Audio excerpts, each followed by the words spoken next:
Hier, je suis tombé sur une plainte d'une personne parce qu'on a des micro-influenceuses avec qui on a l'habitude de travailler pour permettre aux gens de promouvoir leurs produits et leurs services. La personne, quand dans la stratégie, j'avais inclus micro-influenceuses et tout, la personne m'a dit, bah, encore les influenceurs ou les influenceuses là, j'ai eu à rencontrer une mauvaise expérience et puis il m'a expliqué son expérience. Il a dit qu'il y avait une agence qui avait proposé leurs influenceurs, mais quand il remarquait les résultats que les influenceurs avaient lorsqu'ils postaient leur contenu personnel et lorsqu'il a partagé les collaborations pour son produit, c'était pas les mêmes.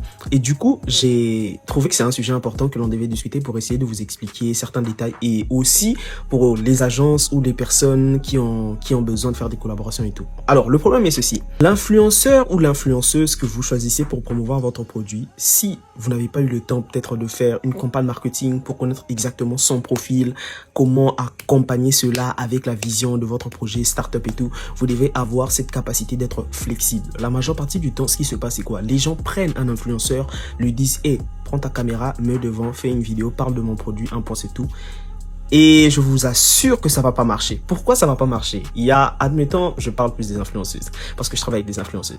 Voilà, admettons qu'il y a une influenceuse. Elle, quand elle poste ces trucs genre lifestyle, elle est en mode sexy, les gens like et tout comme ça. Pourquoi les gens like? Parce que vous savez pourquoi les gens like. Voilà un peu.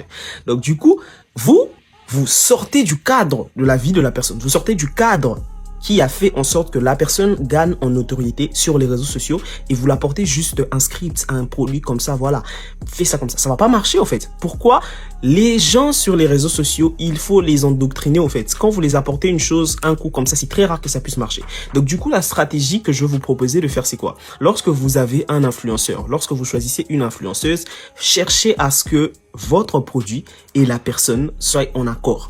Quand je parle d'en accord, à quoi je fais allusion? Si vous remarquez que l'influenceuse obtient beaucoup plus d'interactions sur ses contenus lorsqu'elle poste des choses qui rentrent avec le lifestyle, vous devez trouver un moyen d'adapter votre produit à l'image de la personne. Si seulement votre produit a presque la même valeur que la façon dont la personne se comporte. Parce qu'il y a aussi un autre point, c'est que les gens choisissent juste les influenceurs, influenceuses comme ça, sans pourtant se rendre compte, bah, est-ce que cette personne a la même valeur que mon entreprise, que mes produits. Du coup, ce que vous avez à faire, c'est quoi?